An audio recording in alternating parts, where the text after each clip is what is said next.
জীবনে অনেকবারই চমক দিয়েছেন ধোনি, যেভাবে টেস্ট অধিনায়কত্ব ছেড়ে দিয়েছিলেন কিংবা 2019 বিশ্বকাপে সেমিফাইনালের বেশ কিছুটা দিন পর সামাজিক যোগাযোগ মাধ্যমে সিদ্ধান্ত জানিয়ে অবসরে গিয়েছিলেন। দুটোই ভারতের জন্য ছিল বেশ বড় চমক। ধোনি আইপিএলে খেলে যাচ্ছেন, সেটাও কম চমকের না। চেন্নাইয়ের হলুদ শিবিরে এখনও থালা ধোনির জন্য উৎসব চলে। তবে এবার যে একটি শর্তে মূলত 2025 আইপিএল খেলতে পারবে মহেন্দ্র সিং ধোনি। বিস্তারিত থাকছে প্রতিবেদনের বাকি অংশে। আপনাদের সাথে আছি আমি মিথিলা। 2023 আইপিএল শেষেও ধোনির অবসর নিয়ে কথা উঠেছিল। সেবারও ধোনি জানান দিলেন এখনই ছাড়তে চান না। 2024 আইপিএলে অধিনায়কত্ব থেকে সরে দাঁড়ালেন। এরপর খেললেন উইকেট রক্ষক হিসেবে আর ফিনিশার রোলে। সেখানে ধোনিকে ফুল মার্কস চাইলে সে কেউ দিতে পারেন। তবে উইকেটের পেছনে ধোনির রিফ্লেক্স কমেছে, সে কথা বলা যেতেই পারে। অবশ্য বয়সের পাশাপাশি ধোনির হাঁটুর চোটেও এক্ষেত্রে বড় কারণ। এবার প্রশ্ন, আগামী আসরে 43 বছর বয়সে ধোনিকে কি দেখা যাবে আইপিএলের বিগ স্টেজে? এক্ষেত্রে অবশ্য সিদ্ধান্তটা নির্ভর করছে একটা মাত্র শর্তের উপর। সেটাও অবশ্য চেন্নাই সুপার কিংস ফ্র্যাঞ্চাইজির হাতে নেই। ভারতের ক্রিকেট বোর্ডের আগামী আসরের আইপিএল নিয়মের উপর ভিত্তি করেই হবে সিদ্ধান্ত। ক্রিকবাজ এবং ভারতের একাধিক গণমাধ্যমের সূত্র, ধোনিকে বিদায় নিতে মানসিকভাবে প্রস্তুত চেন্নাই সুপার কিংস। 2025 সালের আইপিএলের আগে হবে মেগা নিলাম।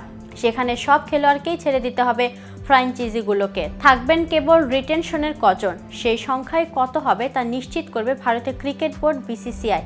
এখন পর্যন্ত যা খবর তাতে ধোনির খেলার সম্ভাবনা খানিক কমেই বটে।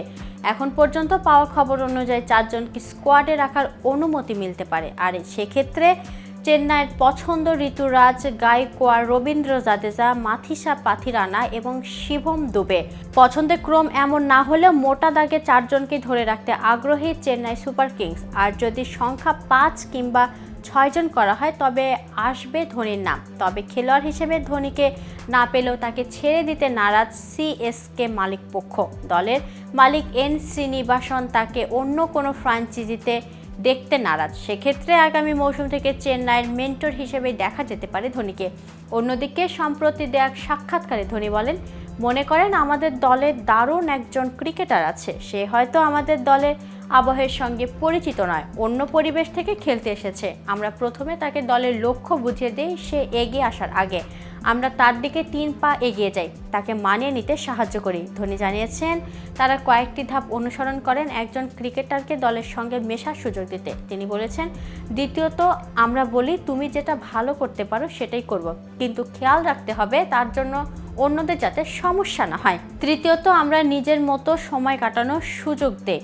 অবসর সময় যাই করুক সেটা আমাদের কাছে গুরুত্বপূর্ণ নয়। দিনের শেষে আমরা তার সেরা পারফরমেন্সটা চাই দলের জন্য। আমাদের দল পরিচালকদের লক্ষ্যই থাকে প্রত্যেক ক্রিকেটারের সেরাটা বের করে আনা। কেউ দলের জন্য খুব ভালো প্রমাণিত হলে তাকে আমরা সম্পদে পরিণত করার চেষ্টা করি।